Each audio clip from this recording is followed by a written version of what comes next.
Tasty ആയിട്ടുള്ള വാഴപ്പൂ അരച്ചു വെച്ച സാമ്പാർ റെഡിയാണ്. ഹായ് വ്യൂവേഴ്സ്, രാസാവിൻസുവയിലേക്ക് എല്ലാവർക്കും സ്വാഗതം. ഞാൻ ഇന്ന് വാഴപ്പൂ കൊണ്ടൊരു സാമ്പാർ ഉണ്ടാക്കാൻ പോവാണ്. വാഴപ്പൂ ഇവിടെ ഞാൻ ക്ലീൻ ചെയ്ത് വെച്ചിട്ടുണ്ട്. ഇത് പൊടിയായിട്ട് അരിഞ്ഞെടുക്കണം. ഇത് അരിഞ്ഞതിന് ശേഷം നമ്മൾ ഇത് മോരുവെള്ളത്തിലാണ് ഇത് ഇട്ട് വയ്ക്കേണ്ടത്, അതിൻ്റെ കറ കളയാനായിട്ട്. നമ്മളത് ക്ലീൻ ചെയ്യുമ്പോൾ ഇതിൻ്റെ ഉള്ളിൽ, ഈ പൂവിൻ്റെ ഉള്ളിൽ ഇത് ഇങ്ങനെ ഉണ്ടാവും, ഇങ്ങനെയുള്ള ഒരു പാർട്ട് ഉണ്ടാവും. ഇത് നമ്മൾ കള്ളൻ എന്നാണ് പറയുക ഞങ്ങളുടെ ഭാഗത്ത്. നിങ്ങൾ എന്താ പറയുക, നിങ്ങളുടെ ഏരിയയിൽ എന്താ പറയുക എനിക്കറിയില്ല. ഇത് റിമൂവ് ചെയ്യണം, കാരണം ഇത് വേവില്ല. അപ്പോൾ ഇത് കമ്പൽസറി ആയിട്ട് റിമൂവ് ചെയ്യണം. അതായത് ഇങ്ങനെ ഇതൊക്കെ റിമൂവ് ചെയ്ത് വെച്ചിട്ടുണ്ട് ഞാൻ. ഇതൊക്കെ കളയാനുള്ളതാണ്. ഇനിയിപ്പോൾ ഇത് നന്നായിട്ട് പൊടിയായിട്ട് അരിഞ്ഞിട്ട് ഈ മോര് വെള്ളത്തിലിട്ട് വെച്ചിട്ട്, പിന്നെ നമുക്ക് ഇതിന് സാമ്പാറിന് വേണ്ടത് വേറെ എന്തൊക്കെയാണെന്നുള്ളത് നോക്കാം.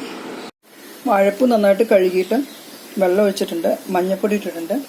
ഈ മസൂർ ഡാലും കഴുകി വൃത്തിയാക്കിയിട്ട് വെള്ളം ഒഴിച്ചിട്ട് മഞ്ഞൾപ്പൊടി ഇട്ട് വെച്ചിട്ടുണ്ട്. ഇതിൽ കുറച്ച് എണ്ണ ഒഴിച്ചിട്ടുണ്ട് ഞാൻ.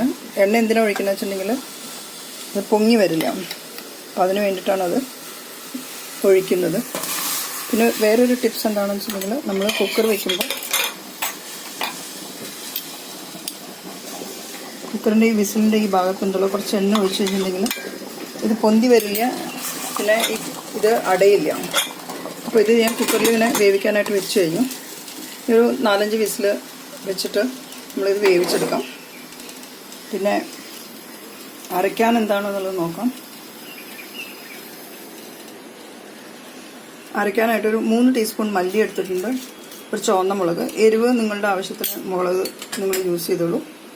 പിന്നെ എണ്ണ വേണം, ഒരു 3 ടേബിൾ സ്പൂൺ തേങ്ങ, കുറച്ച് ഒരു 1/4 ടീസ്പൂണിനേക്കാളും കുറവായിട്ട് ഉഴുന്നുപരിപ്പ്, ജീരകം, കുരുമുളക്, കടുക്, പിന്നെ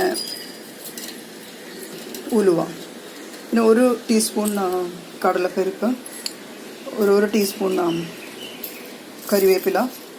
ഇത് ഞാനിങ്ങനെ കരിവേപ്പില മാർക്കറ്റിൽ നിന്ന് കൊണ്ടുവന്ന് വെച്ചിട്ടുണ്ടെങ്കിൽ ഞാനിങ്ങനെ കഴുകിയിട്ട് ഇങ്ങനെ വെറുതെ ഇങ്ങനെ ഇട്ട് വയ്ക്കും, അതിങ്ങനെ ഉണങ്ങി കിട്ടും. അപ്പോൾ ഇതാണ് ഞാൻ അരച്ച് ചേർക്കാറ് സാധാരണ. 1 ടീസ്പൂൺ എണ്ണ, പിന്നെ ഈ കടുക് ഇവിടെ എടുത്ത് വെച്ചിരിക്കുന്നത് വറുത്തിടാനായിട്ടാണ്. കടുകും കരിവേപ്പിലയും കൂടെ വറുത്തിടാം സാമ്പാർ വെച്ചതിന് ശേഷം. പിന്നെ ഒരു ചെറിയ നാരങ്ങ വലിപ്പത്തിൽ ഞാൻ പുളി ഇവിടെ കുതിർത്തി വെച്ചിട്ടുണ്ട്. പിന്നെ നമുക്ക് കായം വേണം. എണ്ണ ചൂടായി കഴിഞ്ഞിട്ടുണ്ടെങ്കിൽ നമുക്ക് ഈ മല്ലിയും മുളകും കൂടെ ഇതിലിടാം.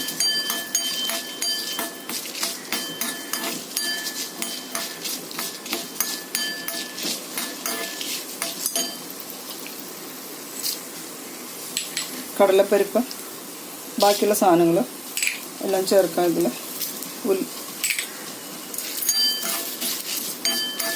ഇത് നല്ലൊരു മണം വരുന്നതായിരിക്കും. നമുക്കിത് വറുത്തെടുക്കാം. നിങ്ങൾക്ക് ഉള്ളിയും പിന്നെ വെളുത്തുള്ളിയും ചേർക്കുകയാണെങ്കിൽ അത് നിങ്ങൾ ഈ വറുക്കുന്നതിൻ്റെ കൂടെ തേങ്ങ ഇടുമ്പോൾ അതും ഒന്ന് വറുത്തെടുത്തിട്ട് നമ്മൾക്ക് അരച്ചൊഴിക്കാം.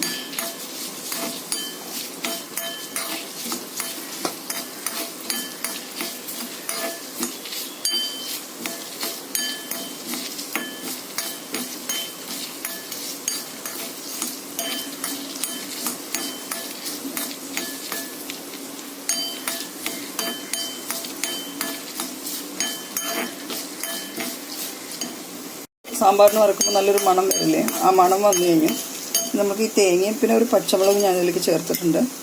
സാമ്പാറിൽ അരയ്ക്കുമ്പോൾ എൻ്റെ മധുരയിൽ എപ്പോഴും പച്ചമുളക് ഒരെണ്ണം ചേർക്കും, നല്ലൊരു ഫ്ലേവർ കിട്ടുമെന്ന് പറഞ്ഞിട്ട്.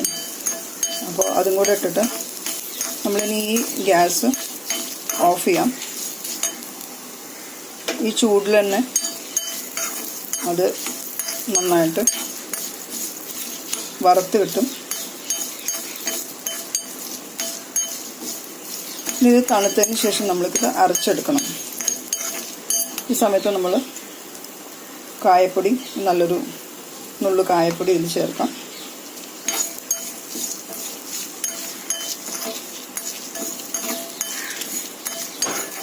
ഇത് ചട്ടിയിൽ വെക്കുമ്പോൾ ഇത് കരിഞ്ഞു പോകാൻ നോക്കണം കേട്ടോ. അല്ലെങ്കിൽ നിങ്ങളൊരു പാത്രത്തിലേക്ക് മാറ്റിയെടുക്കാം, തണുക്കാനായിട്ട് ഒരു പ്ലേറ്റിലേക്ക് മാറ്റിയെടുക്കാം.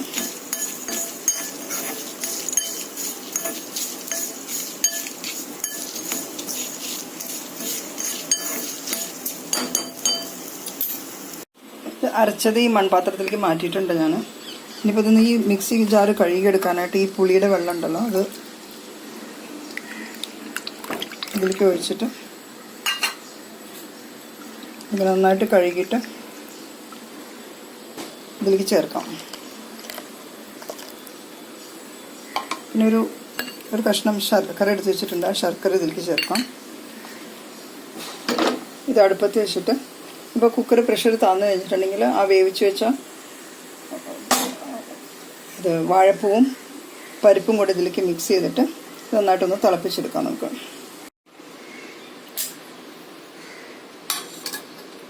ഇത് വെന്ത് കഴിഞ്ഞു. ഇനി നമ്മൾ ഈ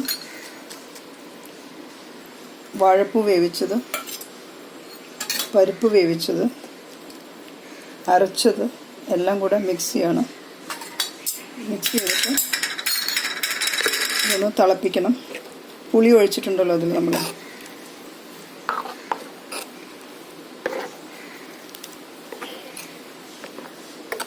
ഈ കൂട്ടാനിപ്പോൾ ഒരു 3-4 പേർക്ക് കഴിക്കാനായിട്ട് പറ്റും.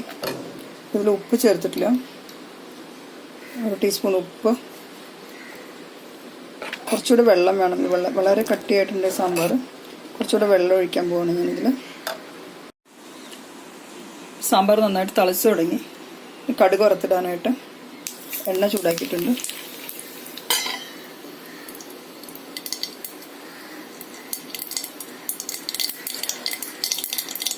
അടച്ചു വയ്ക്കുന്നതിൻ്റെ കാരണം ഈ കടുകൊക്കെ പൊട്ടിത്തെറിച്ച് പുറത്തേക്ക് പോകും. ഇങ്ങനെ അടച്ചു വെച്ച് കഴിഞ്ഞിട്ടുണ്ടെങ്കിൽ അത് പുറത്തേക്ക് വരില്ല.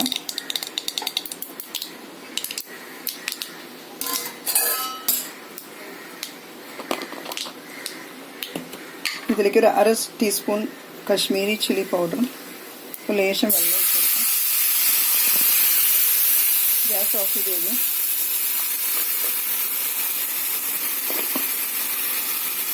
ഇത് നല്ലൊരു കളർ കിട്ടും. ഇതിപ്പോൾ റെഡിയാണ് സാമ്പാർ. നമ്മൾ ഈ കാശ്മീരി ചില്ലി പൗഡർ ഇട്ട് കഴിഞ്ഞിട്ടുണ്ടെങ്കിൽ ഈ കളറ് ചേഞ്ച് ആവും. കണ്ടല്ലേ, നല്ല ഒരു കളറ് കിട്ടും. അതിന് വേണ്ടിയിട്ടാണ് കാശ്മീരി ചില്ലി പൗഡർ യൂസ് ചെയ്യണത് വറുത്തിടുമ്പോൾ. അതിൻ്റെ മേലെ കുറച്ച് പച്ചക്കൊത്തമല്ലി അരിഞ്ഞിട്ടിടാം. നല്ല ടേസ്റ്റാണിത്.